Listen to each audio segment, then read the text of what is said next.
Hello दोस्तों, कैसे हैं आप सब। आशा है कि आप सब ठीक ही होंगे। हम लोग पिछली क्लास में राष्ट्रपति के बारे में पढ़ रहे थे और राष्ट्रपति के बारे में हम लोगों ने उसके महाभियोग तक महाभियोग तक हम लोगों ने चर्चा कर ली थी। आज हम लोग राष्ट्रपति के महाभियोग के आगे हम लोग उसके बारे में अध्ययन करते हैं, ठीक है ना। देखिए भाई, आर्टिकल 124(6) हम लोग 124(4) तक पढ़ चुके थे। 124 में तो संविधान के अनुच्छेद 124(6) में क्या बताया गया है। तो संविधान के अनुच्छेद 124(6) कहता है कि सर्वोच्च न्यायालय के न्यायाधीश को शपथ कौन दिलाता है, तो राष्ट्रपति दिलाता है। सर्वोच्च न्यायालय के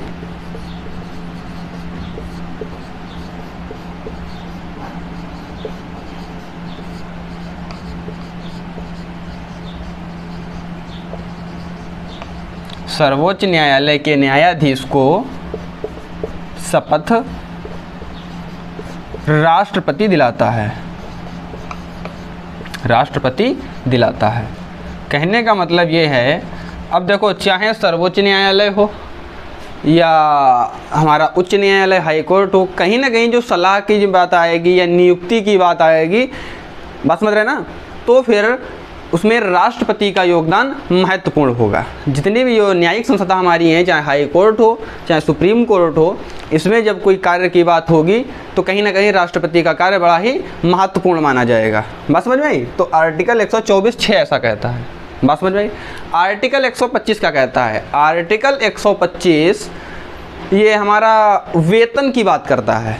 संविधान का अनुच्छेद जो 125 है वो सर्वोच्च न्यायालय के जो न्यायाधीश हैं उनके वेतन के बारे में प्रावधान देता है। तो देखिए भाई,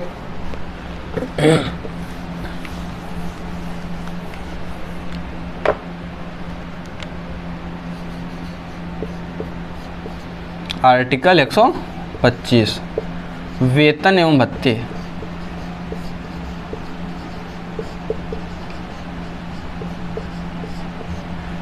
सर्वोच्च न्यायालय के न्यायाधीश के वेतन एवं भत्तों के बारे में प्रावधान देता है अनुच्छेद 125। अब देखिए भाई, जो सर्वोच्च न्यायालय का जो मुख्य न्यायाधीश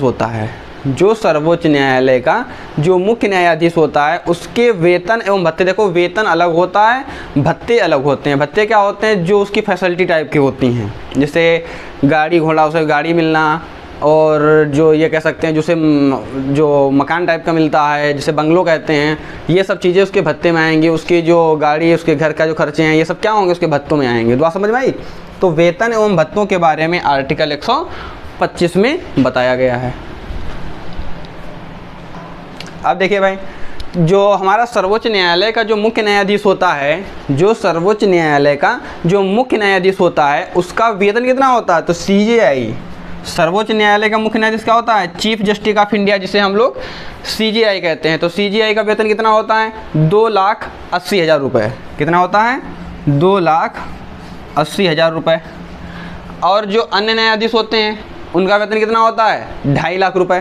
कितना होता है, 2.5 लाख, 2,50,000 रुपये। ये वेतन होता है, ये भत्ता नहीं है, ये सिर्फ वेतन मात्र है, ये भत्ता नहीं है। तो CJI का वेतन कितना हो गया, 2,80,000। अन्य न्यायाधीश जो होते हैं उनका वेतन कितना हो गया, 2,50,000 रुपये। मैंने पहले ही बताया था कि इनकी नियुक्ति के बारे में जो भी चीज़ें होंगी राष्ट्रपति के द्वारा ली जाएंगी, जो भी एडवाइस होगी राष्ट्रपति करेगा। बात समझ में आई। तो ये जो वेतन एवं भत्ते, जो वेतन हो गया, वेतन के अतिरिक्त उनके भत्ते होंगे। वेतन के अतिरिक्त, देखो ये तो मात्र वेतन हो गया, जो भत्ता मिलेगा, जो फैसिलिटी मिलेगी वो अलग होंगी, ये सिर्फ उनका वेतन मात्र होगा। अच्छा, ये वेतन दिया कहाँ से जाता है, तो ये वेतन भारत की संचित निधि से दिया जाता है। बात समझ में आई। भारत की संचित निधि से सर्वोच्च न्यायालय के न्यायाधीशों का वेतन दिया जाता है। बात समझ में आई। ये हमारा आर्टिकल 125 कहता है। अब आर्टिकल 126,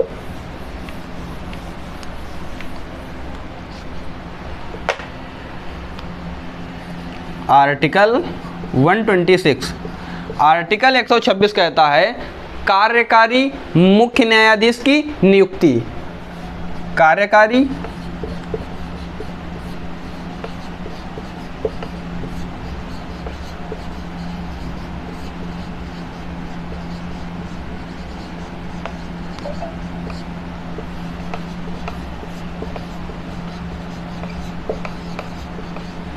कार्यकारी मुख्य न्यायाधीश की नियुक्ति कौन करता है?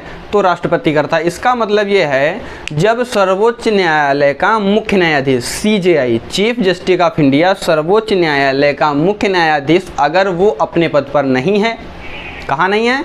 अपने पद पर नहीं है, तो फिर उस मुख्य न्यायाधीश की जगह पर राष्ट्रपति मुख्य कार्यकारी न्यायाधीश नियुक्त करता है। मुख्य कार्यकारी का मतलब है वो मुख्य न्यायाधीश नहीं है, लेकिन फिर भी उसके पद को पूर्ण करने के लिए कार्यकारी न्यायाधीश की नियुक्ति की जाती है।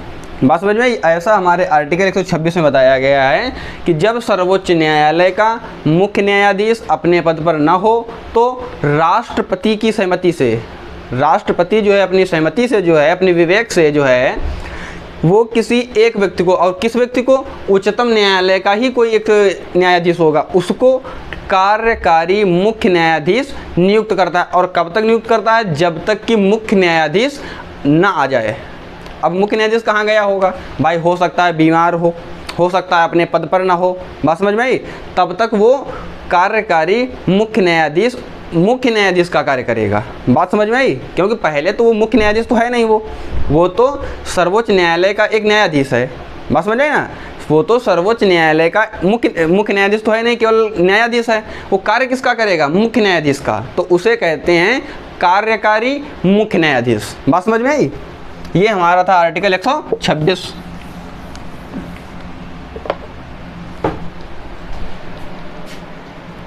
अब देखिए भाई, आर्टिकल 127 क्या कहता है? संविधान का अनुच्छेद 127 क्या कहता है? देखिए भाई, आर्टिकल 127, तो संविधान का अनुच्छेद 127 कहता है तदर्थ न्यायाधीशों की नियुक्ति। किसकी नियुक्ति? तदर्थ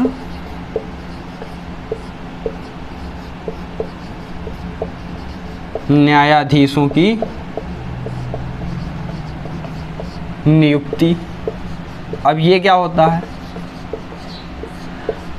आर्टिकल 127 कहता है तदर्थ न्यायाधीशों की नियुक्ति। अब इसमें क्या होगा भाई? तो तदर्थ न्यायाधीश क्या होते हैं? ये कैसी संस्था है? क्या चल रहा है ये सब? तो तदर्थ न्यायाधीश के बारे में पहले हम लोग चर्चा करते हैं कि ये नियुक्ति कैसे और कब कहाँ की जाती है। तो सर्वोच्च न्यायालय में जब कोरम बनाई जाती है, सर्वोच्च न्यायालय में जब कोरम बनाई जा रही होती है तब तदर्थ न्यायाधीशों की आवश्यकता पड़ती है। कैसे पड़ती है? जैसे मान लिया जब सर्वोच्च न्यायालय में कोरम बनाई जा रही हो और स्थायी सदस्य कम पड़ रहे हो। स्थायी सदस्य का मतलब जो सर्वोच्च न्यायालय के स्थायी जज हैं वो कम पड़ रहे हो, तब जज कहाँ से हायर किए जाएंगे? तब जो न्यायाधीश हैं वो उच्च न्यायालय से हायर किए जाएंगे। अब जिस उच्च न्यायालय से न्यायाधीशों को लाया जाएगा तो उसमें सबसे पहले जिस उच्च न्यायालय से न्यायाधीश आ रहे हैं तो उस न्यायालय के मुख्य न्यायाधीश की सहमति से तथा राष्ट्रपति की सहमति से, उच्च न्यायालय के मुख्य न्यायाधीश की सहमति से तथा राष्ट्रपति की सहमति से जो न्यायाधीश हैं उनको उच्चतम न्यायालय में अस्थायी न्यायाधीश के रूप में नियुक्त किया जाता है। बात समझ में आई? फिर से एक बात सुनिएगा, जो हमारे तदर्थ न्यायाधीशों की नियुक्ति है तो मैंने बताया कि जब कोरम बनाई जा रही हो और स्थायी न्यायाधीशों की संख्या कम पड़ रही हो तो सर्वोच्च न्यायालय का जो मुख्य न्यायाधीश होता है वो राष्ट्रपति की सहमति से, उच्च न्यायालय के मुख्य न्यायाधीश की सहमति से, मतलब राष्ट्रपति की भी सहमति होनी चाहिए और जिस उच्च न्यायालय से न्यायाधीश बुलाया जा रहे हैं उस उच्च न्यायालय की भी उस उच्च न्यायालय के मुख्य न्यायाधीश की भी सहमति होनी चाहिए। उनकी सहमति से जो न्यायाधीश आएंगे, और वो आएंगे कहाँ? सुप्रीम कोर्ट में आएंगे। कहाँ आएंगे? सुप्रीम कोर्ट में। तो सुप्रीम कोर्ट में जब आएंगे तो वो उच्चतम न्यायालय के या सुप्रीम कोर्ट के अस्थायी न्यायाधीश होंगे। भाई वो स्थायी जज नहीं बनाए जाएंगे। जब कोरम उनका कंप्लीट हो जाएगा या जब कार्य उनका कंप्लीट हो जाएगा तो फिर अपने वो हाई कोर्ट में चले जाएंगे, लेकिन जब तक रहेंगे तब तक उच्चतम न्यायालय के या सर्वोच्च न्यायालय के वो अस्थायी न्यायाधीश के रूप में कार्य करेंगे। लेकिन जब वो सुप्रीम कोर्ट के न्यायाधीश बन जाएंगे, कब? कोरम के दौरान जब वो सुप्रीम कोर्ट के न्यायाधीश बन जाएंगे तब उनकी शक्तियाँ व कार्य कैसे होंगे? वो सुप्रीम कोर्ट के बराबर ही होंगे। जैसे सुप्रीम कोर्ट के न्यायाधीश शक्तियों, कार्य और न्याय निर्णय की क्षमता है, वही क्षमता उनकी भी होगी। वो अलग बात है कि वो अस्थायी होंगे। बस समझ में, क्योंकि वो लाइफ टाइम के लिए थोड़ी ना होंगे कि 65 वर्ष तक वही बने रहेंगे, ऐसा नहीं होगा। वो जब जैसे ही कोरम का कार्य कंप्लीट हो जाएगा, जैसे ही उनकी संख्या और कोरम का कार्य कंप्लीट हुआ, वैसे ही उसके बाद में पुनः उनके हाई कोर्ट में भेज दिया जाएगा। बात समझ में आई? तो ऐसा हमारा आर्टिकल 127 कहता है। बात समझ में आई? अब देखिए भाई, जो उच्चतम न्यायालय होता है, आर्टिकल 129 क्या कहता है? देखिए भाई,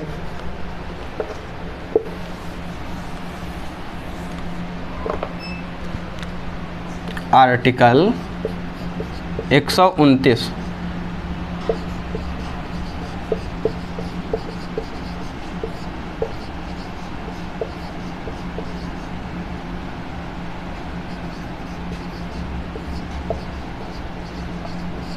सर्वोच्च न्यायालय एक अभिलेखीय न्यायालय होगा। अभिलेखीय न्यायालय होगा। आर्टिकल 129 कहता है सर्वोच्च न्यायालय एक अभिलेखीय न्यायालय होगा। अच्छा, अभिलेखीय न्यायालय का मतलब समझते हो भाई? अभिलेखीय न्यायालय का मतलब जानते हो? तो अभिलेखीय न्यायालय का पहले मतलब पता होना चाहिए कि अभिलेखीय न्यायालय क्या होता है। हम इसकी जरा हम पुराने टाइम से कंपेयर करते हैं। देखो, जब पहले समय में, मतलब प्राचीन समय में जब राजा लोग होते थे, उनके जो शासन होते थे, राजा का मतलब जैसे अशोक हैं भाई, अशोक तो प्राचीन समय का राजा है। और जैसे हमारे चंद्रगुप्त मौर्य कहें या चंद्रगुप्त कहें, समुद्रगुप्त कहें, तो इनकी जानकारी कैसे मिली? अभिलेखों से मिली। कि ये मतलब अभिलेखों से पता चला कि उस अभिलेख में ये लिखा हुआ था कि यहाँ पर ये शासक थे, उनके समय में ऐसा ऐसा था, ये दूत थे, जो भी था। तो कहाँ से पता चला? अभिलेखों से। तो उसी अभिलेख का मतलब अभिलेखीय न्यायालय होगा। इसका मतलब ये है सुप्रीम कोर्ट के द्वारा जो दिए गए फैसले होंगे वो भविष्य में भी काम आएंगे। कहने का मतलब है, जब कोई कोर्ट या कोई उच्च न्यायालय या कोई अधीनस्थ न्यायालय जब कोई फैसला देगा, तो वो सुप्रीम कोर्ट के द्वारा दिए गए फैसले को एक अभिलेख के रूप में बता सकता है। मतलब उसी के आधार पर फैसले दिए जा सकते हैं या दिए जाएंगे, दिए जाते भी हैं और दिए भी जाएंगे। क्यों? क्योंकि सुप्रीम कोर्ट को क्या बताया गया है कि ये एक अभिलेखीय न्यायालय होगा। मतलब ये भी कह सकते हैं कि सुप्रीम कोर्ट के द्वारा दिए गए फैसले का कोई भी तोड़ नहीं है। वो चाहे तो अपने फैसले पर पुनः सुनवाई कर सकता है, वो चाहे तो अपने फैसले पुनः सुनवाई कर सकता है, लेकिन कोई अन्य न्यायालय, मतलब हाई कोर्ट हो या कोई अधीनस्थ न्यायालय हो, वो सुप्रीम कोर्ट के फैसले पर विचार नहीं कर सकता। ऐसा किसी को भी विशेषाधिकार नहीं प्राप्त है। ये विशेषाधिकार केवल सुप्रीम कोर्ट को ही प्राप्त है। मतलब सुप्रीम कोर्ट चाहे तो अपने दिए गए फैसले को वो बदल सकता है। बात समझ में आई? तो अभिलेखीय न्यायालय का मतलब जो मैंने बताया है वो ये है कि अभिलेखीय न्यायालय मतलब सुप्रीम कोर्ट जिन फैसलों को देगा उसी बेस पर भविष्य में फैसले उसी को बेस मानकर किए जाएंगे। बात समझ में आई? किए भी जाएंगे और होते भी आ रहे हैं। भाई ऐसा तो होगा नहीं कि सर्वोच्च न्यायालय भविष्य में कोई फैसला देगा, इसके पहले कोई फैसले नहीं दिए हैं। तो कहने का मतलब जो भी उसने कार्य किए हैं उनको बेस मानकर जो सारे उच्च न्यायालय हैं और जो अधीनस्थ न्यायालय हैं वो कार्य करेंगे।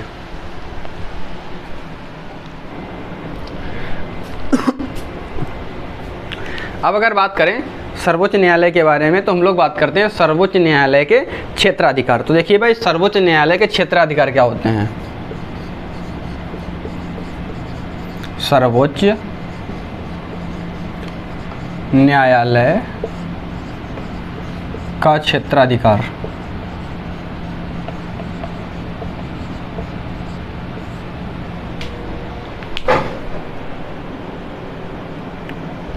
तो देखिए भाई, सर्वोच्च न्यायालय के क्षेत्राधिकार में पहला अधिकार होता है प्रारंभिक क्षेत्राधिकार या मूल क्षेत्राधिकार। प्रारंभिक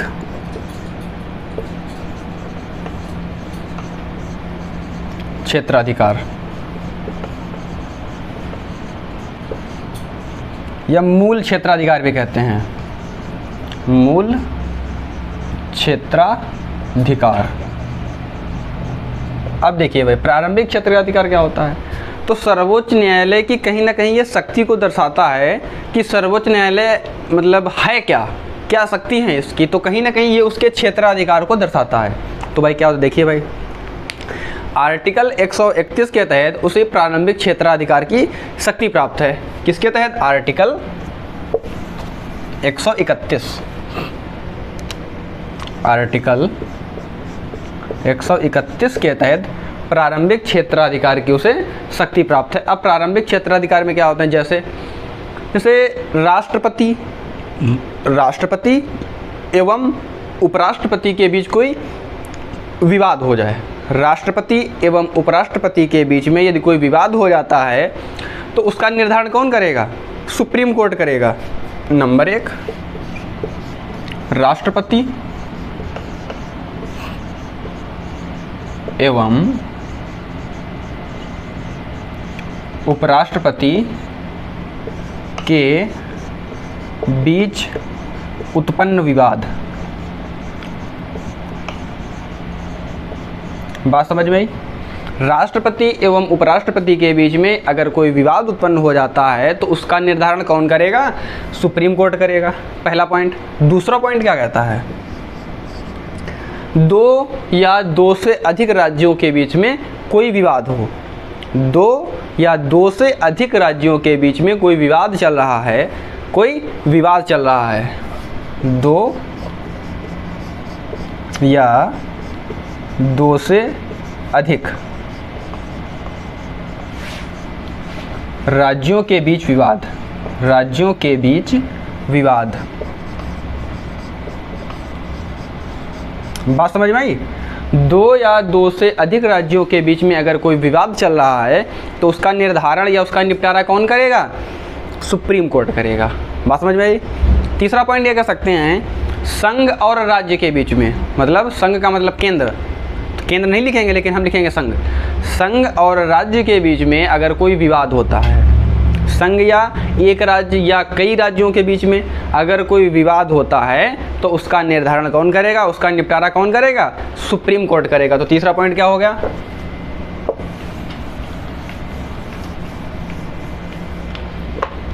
संघ व राज्यों के बीच विवाद के बीच विवाद का निर्धारण, विवाद का निर्धारण सुप्रीम कोर्ट करेगा। निर्धारण का मतलब निपटारा, सुप्रीम कोर्ट करेगा। बात समझ में आई? संघ व राज्यों के बीच में विवाद हो जाए, लेकिन जितने भी विवाद होंगे अगर विधिक हैं, कहने का मतलब है सुप्रीम कोर्ट उन्हीं विवाद पर कार्य करेगा जो विधिक हैं, जो कानूनी हैं, और जो कानूनी चीज़ें नहीं हैं वो सुप्रीम कोर्ट के न्याय क्षेत्र में नहीं आएंगी। सुप्रीम कोर्ट के न्याय क्षेत्र में कौन सी चीज़ें नहीं आएंगी, जो कानूनी चीज़ें नहीं हैं वो सुप्रीम कोर्ट के न्याय क्षेत्र से बाहर रखी जाएंगी। बात समझ में आई? यहाँ अच्छा देखो, जैसे अंतर्राज्यीय जल विवाद, जैसे एक उदाहरण है अंतर्राज्यीय जल विवाद। तो जो अंतर्राज्यीय जल विवाद है ये न्याय निर्णय का जो क्षेत्र है सुप्रीम कोर्ट का नहीं है। जो न्याय निर्णय का जो ये क्षेत्र है ये सुप्रीम कोर्ट के न्याय क्षेत्र से बाहर रखा गया है। फिर केंद्र व राज्य के बीच में जो व्यय है, केंद्र व राज्य के बीच में व्यय का मतलब पेंशन या जो सैलरी होती है इसको लेकर के जो विवाद है। बात समझ में आई? केंद्र और राज्य के बीच में जो पेंशन को लेकर के या सैलरी को लेकर के जो विवाद होता है इसका निपटारा भी सुप्रीम कोर्ट नहीं करेगा। बात समझ में आई? इसका निपटारा भी सुप्रीम कोर्ट नहीं करेगा। वित्त आयोग के संबंध में, वित्त आयोग के संबंध में जो भी क्रियाकलाप होंगे ये कार्य जो न्याय निर्णय का जो क्षेत्र है ये सुप्रीम कोर्ट का नहीं है। तो ये कौन करेगा? तो जो न्याय निर्णय सुप्रीम कोर्ट में नहीं हो रहे हैं तो इसका मतलब है कहीं ना कहीं वो कार्य क्षेत्र कहाँ होंगे, संसद में होंगे। वो कहाँ होंगे, संसद में होंगे। तो वही जो अंतर्राज्यीय जल विवाद जो मैंने लिखा हुआ है, तो इसका मतलब अगर ये न्याय निर्णय क्षेत्र सुप्रीम कोर्ट का नहीं है तो किसका होगा, तो ये न्याय निर्णय क्षेत्र संसद का होगा। किसका मतलब है, सुप्रीम कोर्ट कहेगा कि भैया संसद अपना समझे। बात समझ में आई? तो जो जैसे भाई जो सुप्रीम कोर्ट है भारत का, और अगर हम बात करें अमेरिकी सुप्रीम कोर्ट की, तो भारत का जो सुप्रीम कोर्ट है उसे जिन मामलों में न्यायिक क्षेत्र प्राप्त है कि न्याय की जो अर्हताएँ प्राप्त हैं कि यहाँ वो न्याय दे सकता है, वही जो अमेरिकी सुप्रीम कोर्ट है वो व्यापक है। व्यापक का मतलब ये कह सकते हैं कि भारतीय सुप्रीम कोर्ट सैन्य क्षेत्रों को लेकर के अपना न्याय निर्णय नहीं दे सकता है। भारतीय सुप्रीम कोर्ट की ये आधिकारिकता नहीं है कि जो भारतीय सैन्य शक्तियाँ हैं, जैसे नेवी है, एयरफोर्स है, आर्मी है, जो सैन्य शक्तियाँ हैं, तो इनके जो न्याय निर्णय की क्षमता है ये सैन्य न्यायालय ही करेंगे। जो इसका जो न्याय निर्णय है कौन करेगा? सैन्य न्यायालय बनाए गए हैं वो इसका निर्धारण करेंगे, ना कि सुप्रीम कोर्ट। लेकिन जो अमेरिकी सुप्रीम कोर्ट है उसको सैन्य जो सैन्य विवाद हैं इनका भी निर्णय लेने की क्षमता या निर्णय लेने की स्वीकृति उसे प्राप्त है। तो लेकिन भारतीय न्यायालय को ये प्राप्त नहीं है। अब देखिए भाई, सर्वोच्च न्यायालय का जो क्षेत्राधिकार है तो उसमें एक क्षेत्राधिकार कौन सा आता है? अपीलीय क्षेत्राधिकार। सर्वोच्च न्यायालय की एक शक्ति है जो अपील करने की, सर्वोच्च न्यायालय की नहीं, सर्वोच्च न्यायालय में जो अपील करने की शक्ति है, लेकिन शक्ति कहीं ना कहीं ये सर्वोच्च न्यायालय की ही है। अब देखिए भाई, अब सर्वोच्च न्यायालय में जो अपील करने की शक्ति है वो कौन कौन सी है? जैसे संवैधानिक का मतलब ये हो, संवैधानिक है, सिविल है, आपराधिक है। संवैधानिक का मतलब समझते हैं आप? देखो, मैंने जब आर्टिकल 32 बताया हुआ था तो मैंने आर्टिकल 32 में क्या बताया था? संवैधानिक उपचारों का अधिकार। क्या बताया था? संवैधानिक उपचारों का अधिकार। उपचारों का अधिकार, ये हमने आर्टिकल 32 में हम लोगों ने बात की थी। आर्टिकल 32 में हम लोगों ने संवैधानिक उपचारों के अधिकार के बारे में बात की थी और इसमें हमने आप लोगों को 5 रिट के बारे में बताया था। क्या बताया था? कि इसमें 5 रिट होंगी, 5 रिट दी जाएंगी, जिसमें आर्टिकल 32 के तहत सुप्रीम कोर्ट और आर्टिकल 226 के तहत हाई कोर्ट रिट पर कार्यवाही करेगा जब कोई न्यायालय या फिर जब कोई पदाधिकारी, लोक सेवक अधिकारी अपने कार्यों से अलग कार्य करेगा। मैंने बताया था। तो वो आर्टिकल 32 था। तो वही संवैधानिक उपचारों का अधिकार जो आर्टिकल 32 में बताया गया था, तो उसी प्रकार के जो संवैधानिक चीज़ें हैं वो सुप्रीम कोर्ट 132 में क्या कहता है? जैसे जब किसी व्यक्ति के मूल अधिकारों का हनन हो रहा हो, जब किसी व्यक्ति के मूल अधिकारों का हनन हो रहा हो, तब सुप्रीम कोर्ट आर्टिकल 132 के तहत अपीली अधिकार, क्योंकि हम अपील करेंगे ना सुप्रीम कोर्ट में, सुप्रीम कोर्ट को आदेश थोड़ी देंगे, सुप्रीम कोर्ट में अपील करेंगे कि भाई हमारे मूल अधिकारों का हनन किया जा रहा है। और जब किसी व्यक्ति के मूल अधिकारों का हनन होता है तो व्यक्ति सीधे सुप्रीम कोर्ट में अपनी अपील कर सकता है। भाई, सुप्रीम कोर्ट हर किसी फैसलों की सुनवाई करता नहीं है कि ये नहीं कि घर में लड़ाई हो गई सुप्रीम कोर्ट जा रहे हैं, ऐसा तो होगा नहीं।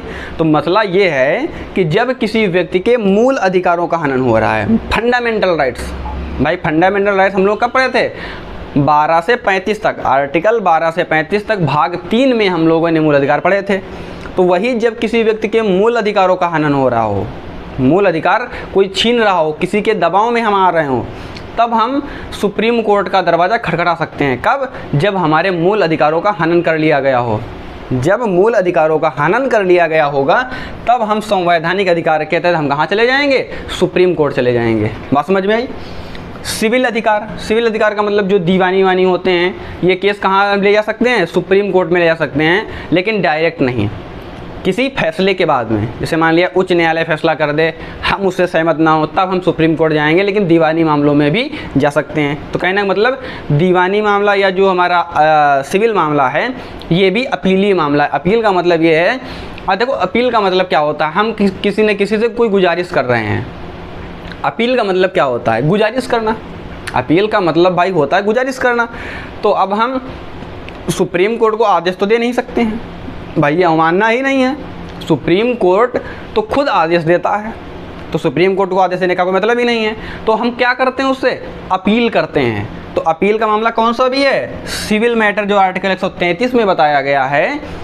आर्टिकल 133 के तहत हम लोग सिविल मामले की अपील कहाँ कर सकते हैं? सुप्रीम कोर्ट में कर सकते हैं। आर्टिकल 134 आपराधिक मामला, आर्टिकल 134 के तहत क्या बताया गया है? आपराधिक मामला। अब आपराधिक मामले की भी अपील कहाँ की जाएगी? सुप्रीम कोर्ट में की जाएगी। अब देखिए ये अपील हुई कैसे?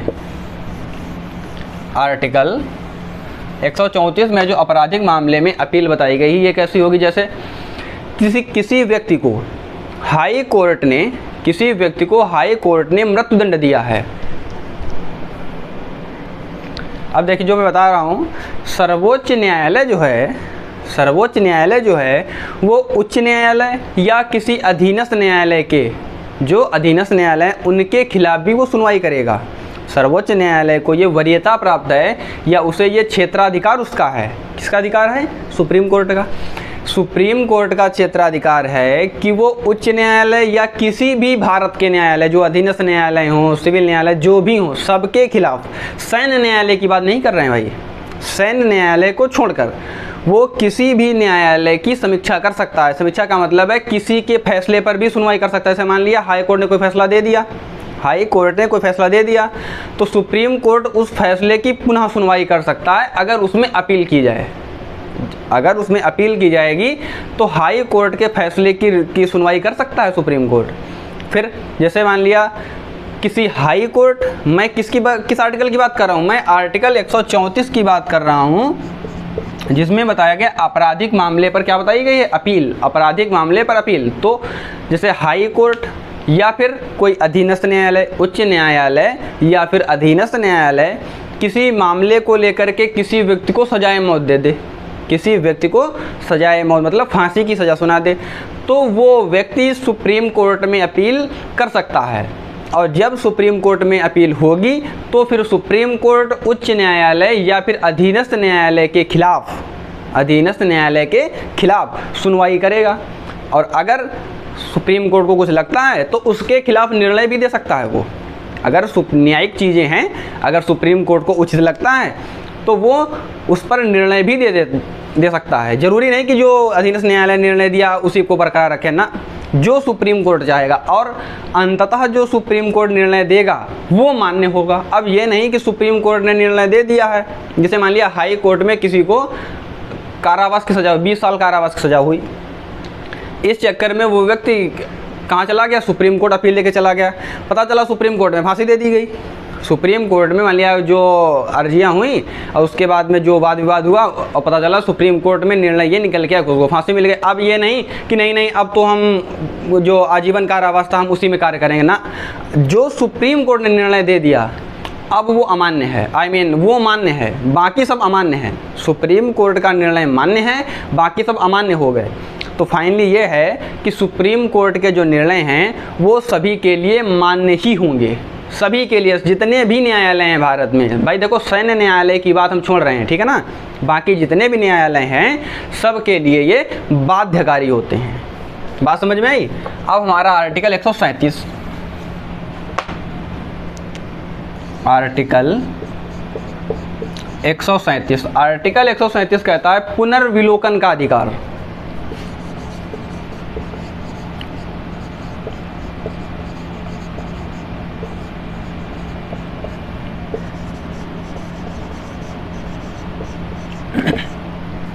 सुप्रीम कोर्ट को पुनर्विलोकन का अधिकार है। कहने का मतलब ये है, सुप्रीम कोर्ट ने जो फैसला दिया है, सुप्रीम कोर्ट ने जो भी डिसीजन दिया है वो उस डिसीजन को पुनः उस पर सुनवाई कर सकता है। सुप्रीम कोर्ट अपने फैसले पर या किसी अन्य न्यायालय के भी फैसले पर, बात समझ में आई? सुप्रीम कोर्ट अपने फैसले पर या किसी अन्य न्यायालय के फैसले पर भी सुनवाई कर सकता है। तो पुनर्विलोकन का मतलब ये है, जैसे मान लिया सुप्रीम कोर्ट ने कोई डिसीजन दिया और मान लिया उसका कुछ मन हो कि नहीं ये गलत हो गया, जो भी चीज़ें हो गई, खैर ये चीज़ें होती नहीं हैं, लेकिन उसे अधिकार है, सुप्रीम कोर्ट को अधिकार है कि वो अपने फैसले पर पुनः सुनवाई करे। वो चाहेगा तो करेगा, ये नहीं कि किसी कोई बाध्य करे कि नहीं सुनवाई करनी पड़ेगी, तो ऐसा नहीं होगा, ऐसा नहीं होगा। लेकिन सुप्रीम कोर्ट अगर चाहेगा तो उसे पुनर्विलोकन का अधिकार है कि वो अपने फैसले पर पुनः सुनवाई करे। बात समझ में आई? अब हम लोग बात करते हैं आर्टिकल 143।